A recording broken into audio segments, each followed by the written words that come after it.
Hello అండి. ఈరోజు వీడియోలో మా అమ్మ ఉసిరికాయ తొనల ఊరగాయ ఎలా చేసిందో మీకు చూపిస్తాను. వెల్లుల్లి రెబ్బలను విడదీసుకుని ఎండలో ఎండబెట్టుకోవాలి. మా అమ్మ మా చెట్టు ఉసిరికాయలను 2 సేర్లు కోసి కడిగి తుడిచి నీడలో ఆరబెట్టుకుంది.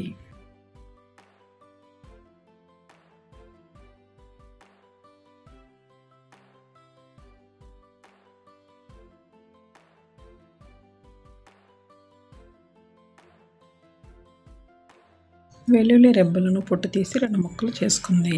స్టవ్ వెలిగించి ప్యాన్ పెట్టుకోవాలి. ప్యాన్లో 1/2 కేజీ పప్పు నూనెను పోసుకోవాలి. నూనె కాగిన తర్వాత స్టవ్ని మీడియం ఫ్లేమ్లో పెట్టుకొని 2 సార్లు ఉసిరికాయలను వేసుకొని బంగారు రంగు వచ్చే వరకు వేపుకొని తీసి పక్కన పెట్టుకోవాలి. అదే నూనెలో తాలింపు వేసుకొని తాలింపును చల్లారబెట్టుకోవాలి. మా అమ్మ నిల్వ పచ్చళ్ళలో అదేనండి ఊరగాయలలో కరివేపాకు జీలకర్ర వేయదు.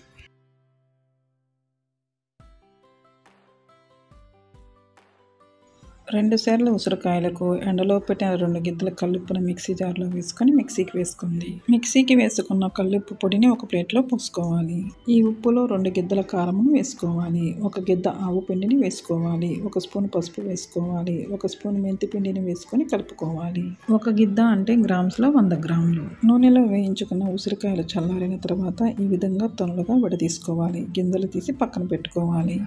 తొనలుగా విడదీసుకున్న ఉసిరికాయ ముక్కలన్నింటినీ ఉప్పు, కారం, మెంతిపిండి, ఆవుపిండి, పసుపు మిశ్రమంలో వేసుకొని కలుపుకోవాలి. తాలింపు చల్లారిన తర్వాత తాలింపును కూడా వేసుకొని కలుపుకోవాలి. ఉసిరి తొనల ఊరగాయని గాజు సీసాలో కానీ ప్లాస్టిక్ డబ్బాలో కానీ పెట్టుకోవాలి. 3 రోజుల తర్వాత ఉసిరి తొనల ఊరగాయ ఇలా ఉంది.